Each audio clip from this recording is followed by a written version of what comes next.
Goku finally achieves Super Saiyan 4 in Dragon Ball Daima, and it's totally canon now, guys. Even though it's slightly different in some ways, this has opened up a whole new range of possibilities. And in today's video, we're going to explore how they will bring this transformation into the current Dragon Ball Super manga. Pay close attention to every detail, leave a like, subscribe, and turn on the notification bell. I'll give you a little taste at the beginning of what's to come if you stick around for the whole video. Open quotes. This form, which is more connected to the Oozuru, was actually the true form that Yamoshi had. It's possible that Goku transformed differently because he didn't have his tail during the ritual, resulting in a weaker transformation that only granted a fraction of the original divine power. Close quotes. Finally, after many years of waiting and countless requests from the Dragon Ball community worldwide, some fans, including myself, were ecstatic after the episode of Dragon Ball Daima, where Goku, in a completely canonical way, used Super Saiyan 4 for the first time. I recently made a video about this new Super Saiyan form, so check it out after this one. There's a lot of great information there, and it's definitely worth watching. Now, let's get to the main topic of today's video. What are the main ways to bring Super Saiyan 4 into the current reality of Dragon Ball Super, whether in the movie, manga, anime, or any other possible format? Before watching, comment on how you think this transformation could be implemented, even after the power levels have reached Divine Ki. Use your creativity. Who knows, I might even make a video about your comment. Wouldn't that be cool? Anyway, those who watched episode 18 of Dragon Ball Daima saw that Goku finally awakened his hidden power. We'll talk more about that later in the video, but the main focus is bringing this transformation into our current reality, Dragon Ball Super. The manga recently went on hiatus due to tragic recent events, specifically the passing of its creator, the legendary Akira Toriyama. There are also likely internal disputes over copyrights, the continuation of the manga, and the overall direction of the Dragon Ball franchise. But even so, they kept the legend alive by continuing the Dragon Ball Daima project.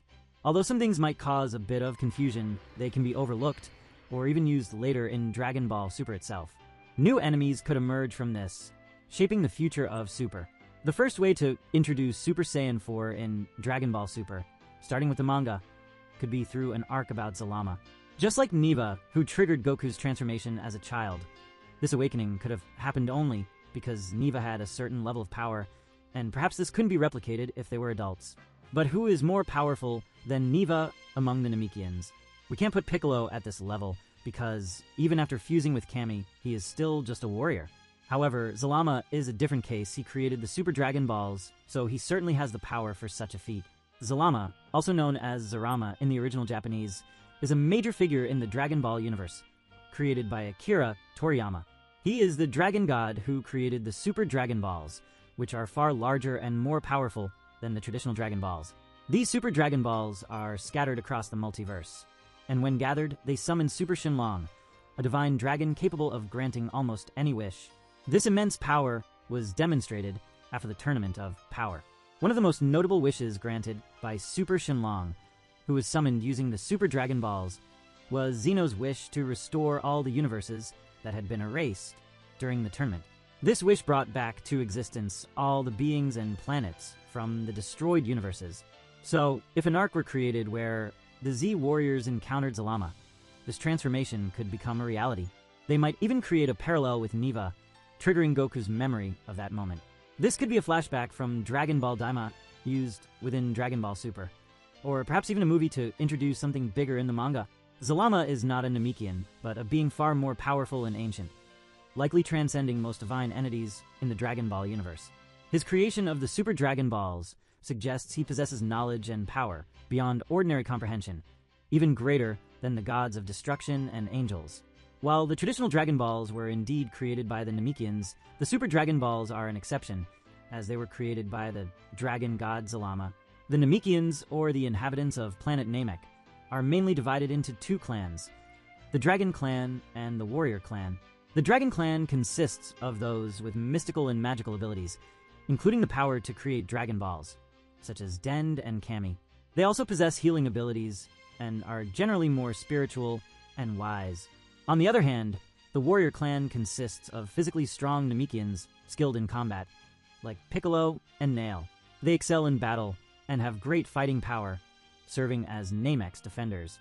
These two clans coexist, complementing each other with their unique abilities. In some cases, such as Kami and Piccolo, We see a fusion between the clans, resulting in characters with mixed powers. Taking all of this into account as the dragon god, Zalama must have achieved some form of divinity, just as the Saiyans of today have achieved divine transformations, but specifically for combat like Orange Piccolo. Orange Piccolo is a powerful transformation introduced in Dragon Ball Super. Super Hero, one of the franchise's movies. In this form, Piccolo gains a vibrant orange color and a significant boost in strength and combat power.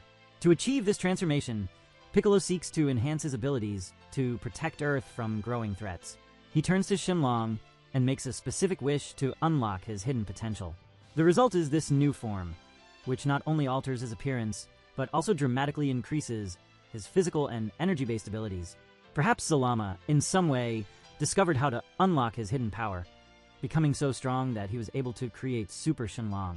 This could be considered a type of awakening, and all of this ties together because Goku awakened in Dragon Ball Daima. Gohan previously awakened to achieve his mystic form, and Goku in Super gained access to Super Saiyan God through a ritual. Building on that idea, Super Saiyan God itself could serve as a bridge for Super Saiyan 4 to appear in Dragon Ball Super.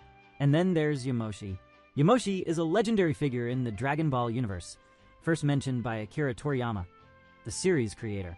He was a Saiyan who lived many years before the main events of the series. Yamoshi is important because he was the first Saiyan to achieve the Super Saiyan God form, a transformation that grants divine power and is much stronger than the regular Super Saiyan. Yamoshi's story begins with him being a righteous and courageous warrior who rebelled against the evil ways of other Saiyans. In a desperate battle, Yamoshi managed to transform into a regular Super Saiyan, which was already an incredible feat, however. He went even further when his just spirit and desire to protect the innocent resonated with a group of 5 pure-hearted Saiyans who channeled their energy into him. This triggered Yamoshi's transformation into a Super Saiyan God.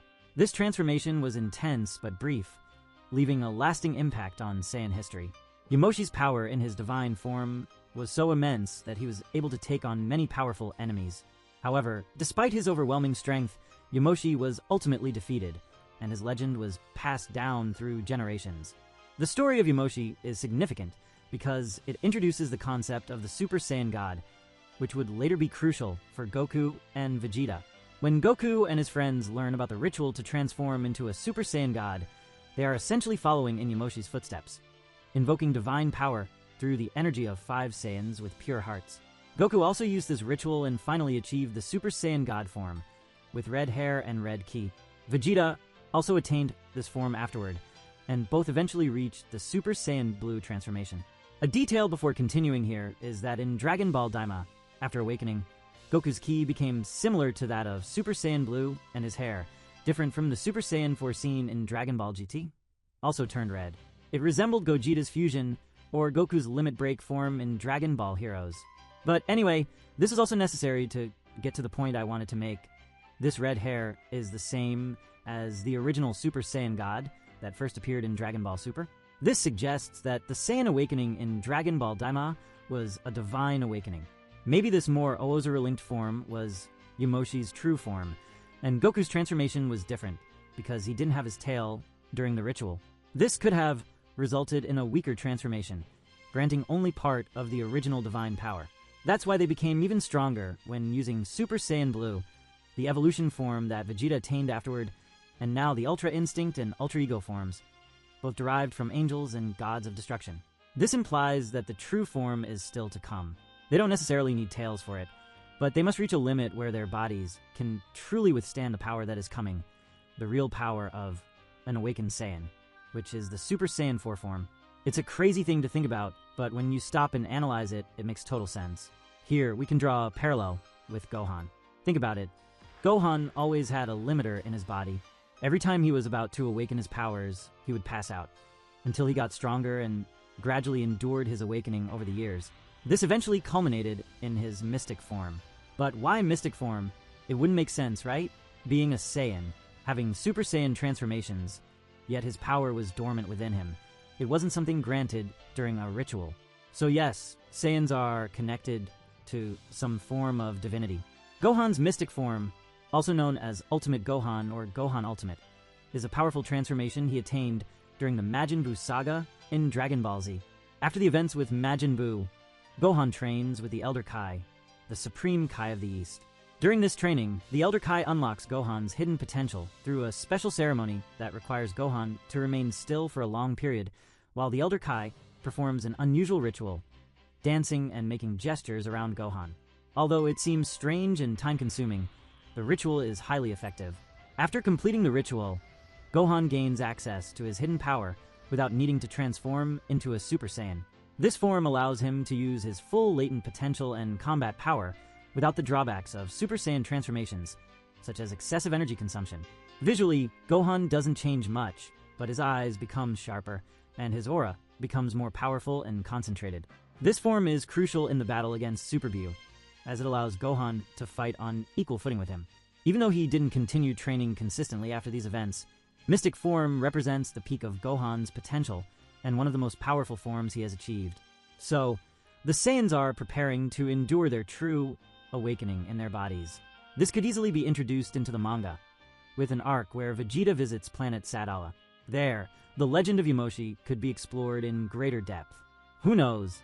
Maybe Yamoshi was responsible for leading the good Saiyans to this other universe, Universe 6, which is the twin of Universe 7. It's something with huge potential to be explored. Now, a bonus possibility, the easiest and most likely to be incorporated without much effort, would be to grant the Super Saiyan 4 awakening to only one of the Z Warriors. Can you guess who? Comment below before I reveal it. And before I tell you, thanks for sticking around in this video. I really appreciate all of you. So, did you guess who it is? Someone who was recently canonized. Now it's easy, right? Broly. Yes, Broly himself could be the one to bring the Super Saiyan 4 awakening, the easiest path for the producers to take. Broly was canonized in the Dragon Ball universe with the release of the movie Dragon Ball Super. Broly in 2018. Before that, Broly was an exclusive character from the franchise's non-canon films. However, with this new movie, Akira Toriyama rewrote his story and officially introduced him into the series canon. In the movie, Broly is portrayed as an immensely powerful Saiyan who was exiled by King Vegeta due to his threatening potential. He was raised on a harsh planet by his father, Paragus, who sought revenge against the royal family. Regarding Super Saiyan 4, it is now officially part of the current Dragon Ball canon. However, if Broly were to achieve this form hypothetically, it would be interesting to imagine that, due to his unique power and potential, he could have an even more impressive awakening. Super Saiyan 4 is a transformation that combines the form of a golden Oozuru, a giant golden ape, with human control and appearance. For Broly to achieve this transformation, he would first need to access his golden Oozuru form. But now, after Dragon Ball Daima, this would be his divine form. He could potentially unlock the true nature of the Oozuru and the legendary Saiyan genes, maintaining control over his mind and power, and then concentrating that energy into his humanoid form. Given the immense power Broly possesses, his version of Super Saiyan 4 could be extraordinarily powerful, making him strong enough for what's to come in Dragon Ball Super and representing the original Saiyan form wherever he goes. Personally, I love this idea, giving this transformation to only one character, specifically Broly, since he hasn't shown any other form besides Super Saiyan Berserk so far. Well, that's it for today's video. Which of these ideas for bringing Super Saiyan 4 into Dragon Ball Super do you like the most? Let me know in the comments. Also, feel free to share your own ideas